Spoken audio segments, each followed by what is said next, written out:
अगला चुनाव बिहार में है और इसको लेकर सरगर्मियां जो है लगातार बढ़ती जा रही हैं। चुनाव तो अक्टूबर और नवंबर में होंगे, लेकिन अभी से कई सारे सम्मेलन होने लगे हैं।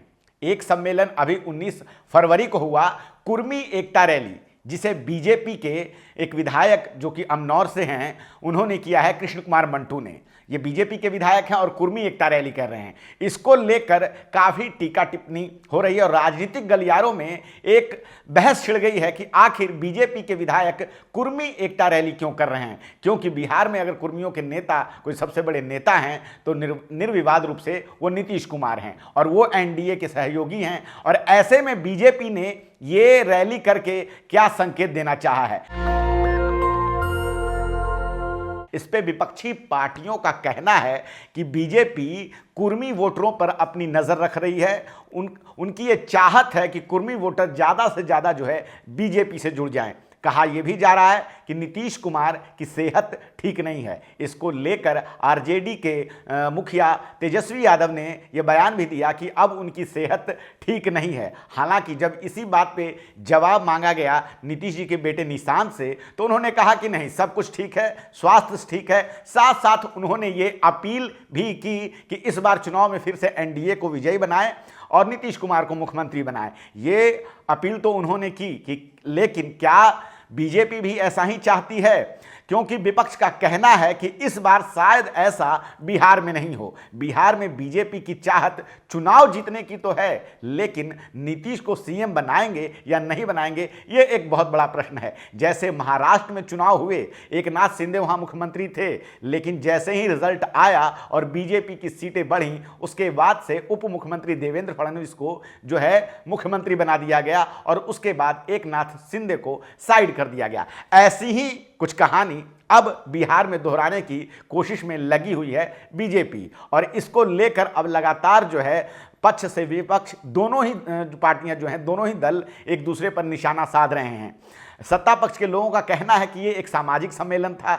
जब कृष्ण कुमार मंटू से जब उनसे न्यूज़ वाले समाचार वाले उनसे बात करते हैं तो वो कहते हैं कि ये एक सामाजिक सम्मेलन है, क्योंकि जो समाज में कुर्मी के लोग हैं, कुर्मी समाज के जो लोग हैं, उनकी राजनीतिक अधिकार के लिए, उनके सामाजिक अधिकार के लिए ये जो है चलता रहा है। इसको अलग नज़रिए से देखने की ज़रूरत नहीं है, लेकिन राजद जो विपक्ष में है वो इसको इस नज़रिए से नहीं देखता है। उनका कहना है कि बीजेपी चाहती है कि कैसे वो कुर्मी वोटरों पर अपनी पकड़ मजबूत बनाना चाहती है। उनकी चाहत यही है कि जो है नीतीश को चुनाव के बाद हटा के अपने लोगों को आगे करें और अपना मुख्यमंत्री बनाएं।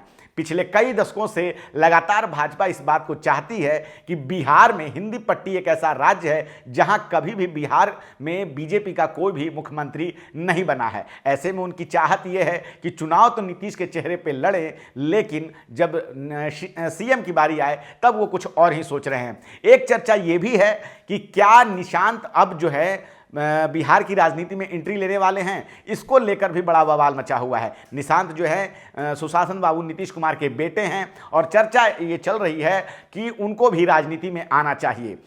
विपक्ष के नेता हैं तेजस्वी यादव, जब उनसे ये कहा गया तो उन्होंने कहा कि हम तो उनका स्वागत करते हैं कि भाई जो शरद बाबू की पार्टी है वो बची रहेगी, ऐसे में नहीं तो कल को नीतीश बाबू के बाद जो है वही हाल होगा जो महाराष्ट्र में हुआ है। जेडीयू को खत्म कर दिया जाएगा और पिछड़े जो वर्ग के जो वोटर हैं उन पर जो है बीजेपी की नजर है। ऐसे में पार्टी को बचाने के लिए अगर निशांत बाबू समाज की सेवा करने के लिए आते हैं तो उनका स्वागत है। लेकिन ऐसा ही क्या बीजेपी में है? बीजेपी बिल्कुल नहीं चाहेगी कि निशांत जो कि नीतीश बाबू के बेटे हैं वो राजनीति में आए, क्योंकि कई सालों से लगातार वो इस बात को लेकर सोच रही है कि कैसे बीजेपी अपना एक नेता वहां खड़ा करे। पिछले कई सालों से नीतीश के पीछे चलते चलते बीजेपी अब यह सोच रही है कि अब वो बड़े भाई की भूमिका में आए।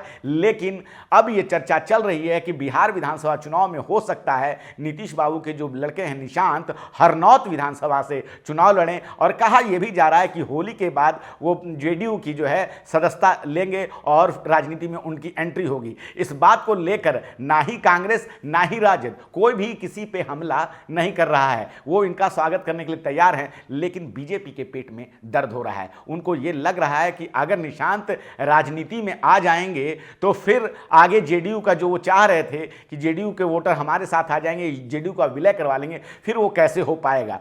इस बात को लेकर लगातार जो है गहमागहमी चल रही है। राजद के लोग लगातार इस बात को कहते रहते हैं कि बीजेपी जो है जेडीयू को हैक कर चुकी है और इस चुनाव के बाद वो पूरी तरह से पार्टी को खत्म कर देगी। चुनाव नवंबर में है, लेकिन लगातार सरगर्मियां बढ़ती जा रही है। हर रोज नए दावे, नए वादे किए जा रहे हैं। नीतीश कुमार भी जो है वो 38 जिलों की यात्रा कर चुके हैं। लगातार वो जो है प्रगति यात्रा पे लगे हुए हैं। और बीजेपी में और क्या एनडीए में सब कुछ सही है? जिस प्रकार से जेडीयू और बीजेपी में दिखाया तो सब कुछ जा रहा है कि सब कुछ ठीक है, लेकिन ऐसा लगता नहीं है, क्योंकि दिल्ली में जब 27 साल बाद बीजेपी की एंट्री हुई, उसमें एनडीए के सभी सहयोगी दल के नेता, बड़े दल के नेता सभी लोग आए। अजीत पवार से लेके पवन कल्याण और चंद्रबाबू नायडू सब नजर आए, लेकिन नीतीश बाबू नजर नहीं आए। और ठीक जब कुछ दिनों पहले नीतीश बाबू जब दिल्ली में प्रधानमंत्री से मिलने आए थे, तो नीतीश बाबू की उनसे मुलाकात नहीं हुई। ऐसे में कहा यह जा रहा, और कुर्मी एकता रैली जो पटना में हुई उसमें भी उन्होंने शिरकत नहीं की। तो कुल मिला के कहानी यह है कि बीजेपी और जो एनडीए जो दिखा तो ये रही कि पटना में सब कुछ ठीक है, एनडीए में सब कुछ ठीक है, किसी प्रकार की गड़बड़ नहीं है, लेकिन शायद सतह के नीचे और कोई कहानी चल रही है। फिलहाल इस वीडियो में इतना ही, आगे हम और भी आपको खबरें बताते रहेंगे। धन्यवाद। नेशनल दस्तक की आपसे गुजारिश है कि अगर इसको बचाना चाहते हैं तो नेशनल दस्तक को सब्सक्राइब करने के लिए रेड कलर के सब्सक्राइब बटन को दबाएं, फिर बेल आइकन की घंटी दबाएं। नेशनल दस्तक को बचाने के लिए बहुत जरूरी है कि हर खबर को शेयर करें, लाइक करें, कमेंट जरूर करें।